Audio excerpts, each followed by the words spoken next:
결론부터 말씀드리겠습니다. 지금 이란을 보십시오. 화폐 가치가 10년 만에 44분의 1로 토막났습니다. 빵 한 덩이 사려면 돈 뭉치를 싸들고 가야 하고 평생 모은 전 재산은 앉은 자리에서 휴지 조각이 됐습니다. 더 소름 끼치는 건 국가의 통제입니다. 거리에 AI CCTV가 히잡을 제대로 안 썼다는 이유로, 정부 욕을 한 사람이라는 이유로 즉시 계좌 동결 경고를 하고 벌금을 빼갑니다. 총칼이 아니라 당신의 밥줄을 인질로 잡는 금융학살입니다. 이게 먼 남의 나라 이야기 같으신가요? 지금 스마트폰을 켜보십시오. 은행 앱에 찍힌 숫자 온전히 당신 돈이라고 믿습니까? 착각하지 마십시오. 그건 국가가 허락할 때만 쓸 수 있는 조건부 쿠폰일 뿐입니다. 국가 시스템이 당신을 배신하고 돈이 종이장이 될 때 과연 무엇이 사람들의 목숨을 지켜줬는지 지금부터 팩트로 증명하겠습니다. 다음은 당신 차례일지도 모릅니다.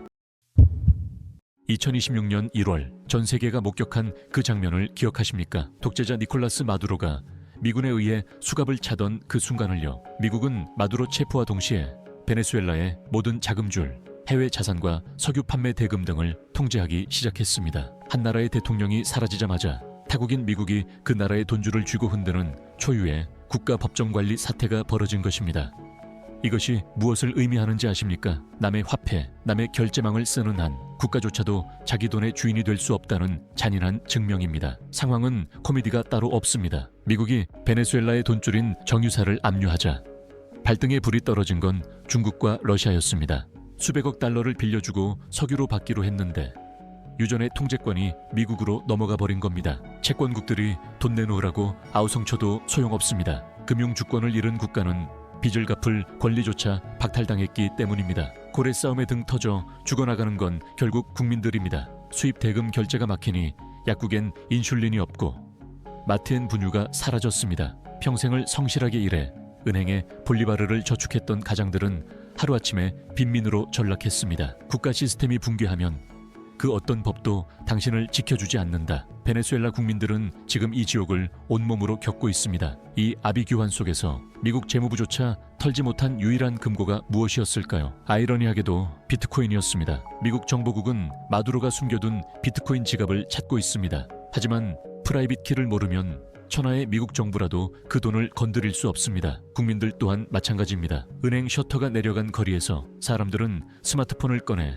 테더와 비트코인으로 빵을 사고 가족에게 돈을 보냅니다. 베네수엘라 사태가 우리에게 던지는 결론은 명확합니다. 법정 화폐는 국가 권력에 종속된 노예의 문서지만 비트코인은 그 누구의 허락도 필요 없는 완전한 금융주권이라는 사실입니다.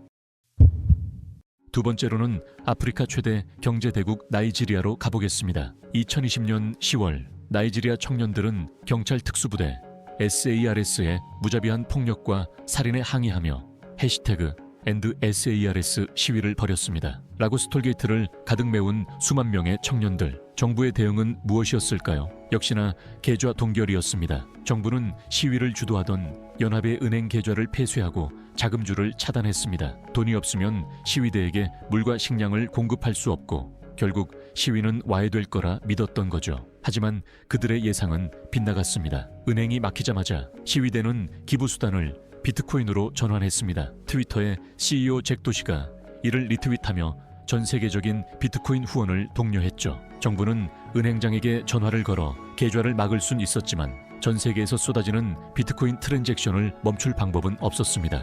현재 나이지리아는 전 세계에서 암호화폐 사용률이 가장 높은 나라 중 하나입니다. 왜일까요? 단순히 투기 열풍 때문일까요? 아닙니다. 나이지리아의 화폐인 나이라의 가치가 폭락하고 물가가 미친 듯이 치솟는 상황에서 비트코인은 그들의 자산을 지키는 유일한 수단이기 때문입니다. 나이지리아 국민들에게 비트코인은 독재 정권의 검열을 피하고 무능한 정부의 경제 실정으로부터 살아남기 위한 생존 키트입니다. 비트코인은 억압받는 자들의 평화적 저항 수단이다. 나이지리아가 우리에게 보여준 증명입니다. 에이, 거기는 아프리카니까 그렇지.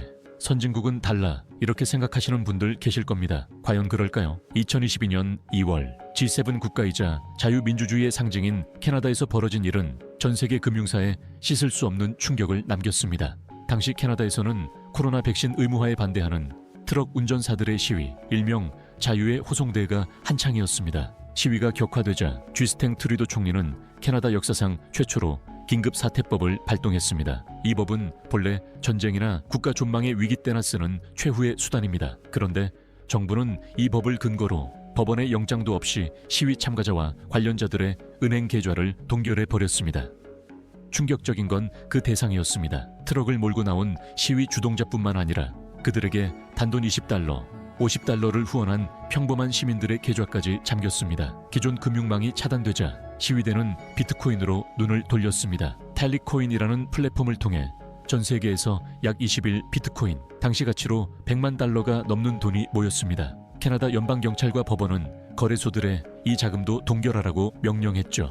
하지만 여기서 결정적인 차이가 드러납니다. 정부는 은행이나 거래소 같은 중앙화된 기관에는 명령할 수 있었지만 개인이 직접 비밀번호를 관리하는 개인 지갑은 통제할 수 없었습니다. 자원봉사자들은 이 20일 비트코인을 정부의 추적을 피하기 위해 101개의 서로 다른 지갑으로 쪼개서 분산 전송했습니다. 정부는 속수무책이었습니다. 이 사건은 우리에게 서늘한 경고를 던집니다. 당신의 돈이 은행에 있다면 그것은 정부가 허락할 때만 당신의 돈이다. 선진국 시민들에게 비트코인은 더 이상 투기 수단이 아니라 정치적 탄압으로부터 내 재산권을 지키는 디지털 방패였습니다.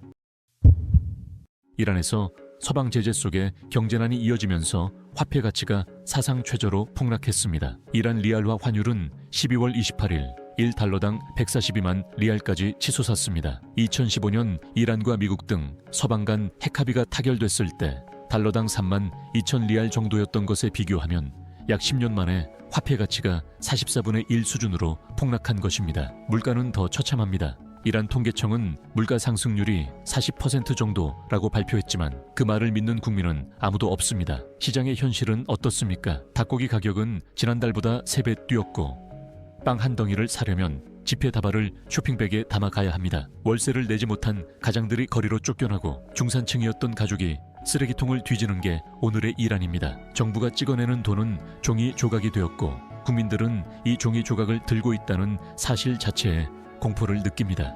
설상가상으로 정부는 스마트 금융 탄압이라는 최악의 버튼을 눌렀습니다. 거리에 AI CCTV가 시위대의 얼굴을 인식하는 순간 해당 인물에게 은행 계좌를 동결하겠다는 경고가 날아갑니다.